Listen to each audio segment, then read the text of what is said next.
Баршаңызға қайырлы күн, сіздермен Бауырсақ ТВ. Бүгін біз бір жасағаннан шығатын сметанник пирогын әзірлейтін боламыз. Өте дәмді және оңай жасалу жолмен бөлісетін боламын. Видеоны соңына дейін көріңіз. Барлық қажетті заттарды видеоның астына описание бөліміне жазып кетемін. Ең алдымен қамырын илеп аламыз. Ол үшін 250 грамм ұнды електен өткізіп аламыз. Үстінен бір шай қасық қопсытқыш саламыз. Оны да електен өткізіп аламыз. Ұн мен қопсытқышымызды бірге араластырып алып, үстінен 100 грамм қант салып, тағы да бір араластырып аламыз. Енді араласқан ұнымыз бен қантымыздың үстінен 150 грамм салқын сары май салатын боламыз. Дүкеннің 72-82% сары майынан салған дұрыс болады. Маргарин салатын болсақ, қамырымыз әдемі болып көтерілмейтін болады. Майымызды видеодағыдай етіп турап-турап саламыз және қолымызбен үгітіп, онымен араластырып, крошка қылып жасап аламыз. Жаңа видеоларды жіберіп алмасы үшін арнамызға тіркеліп, қоңырауды басып қойыңыз. Егер ыдысыңыз ыңғайсыз болса, дастарханға жайып жасай берсеңіз де болады.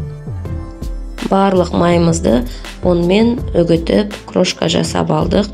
Енді ортасынан кішкене шұңғылдау етіп, ойық жасап, сол жерге жұмыртқамызды жарып, енді қамыр қылып илейтін боламыз. Қамырымызды қатты көп мұжғылап илемейміз. Барлық нанымыз қосылған соң целлофанға салып, тоңазытқышқа жарты сағатқа қойып қоямыз. Менде қамырым бірікті. Енді тоңазытқышқа жарты сағатқа целлофанға кигізіп қойып қоямын.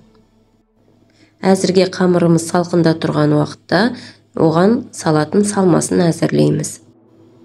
500 грамм дүкеннің 20-15% қаймағын аламыз. Үстіне 100 грамм қант және 4 жұмыртқа қосамыз. Дәміне қарай ұнатсаңыз ванилин қосуға болады.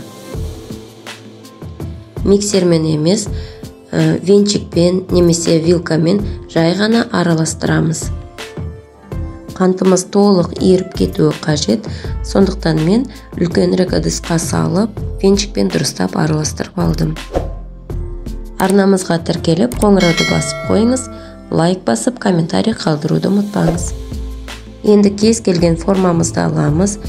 Әдетте мен силикон формаға да немесе кальциямен астына фольга төсеп пісіре беремін. Осы жолы диаметрі 28 болатын үлкенірек формаға пісіріп көрдім. Тоңазытқышқа қойған қамырымызды алып, формамызға толықтай жайып аламыз. Шет-шетін бортик етіп жасаймыз. Қолмен жасауымызға болады бортикті, немесе вилкамен, немесе қасықтың көмегімен шығарып алуымызға болады.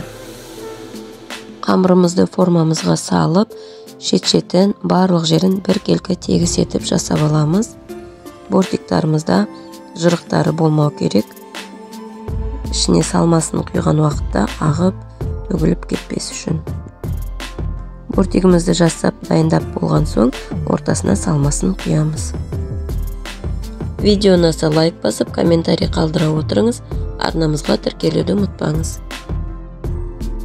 Салмасын құйып алған соң, пешімізге 180 градусқа 30-40 минутқа жібереміз. Әркімнің пеші әртүрлі. Пирогымыздың әзір болғанын шетіндегі наны сарғайып піскеннен білетін боламыз. Дастарханның ажарын ашатын өте нәзік әрі дәмді пирог. Сіздер де әзірлеп көріңіздер. Ас болсын.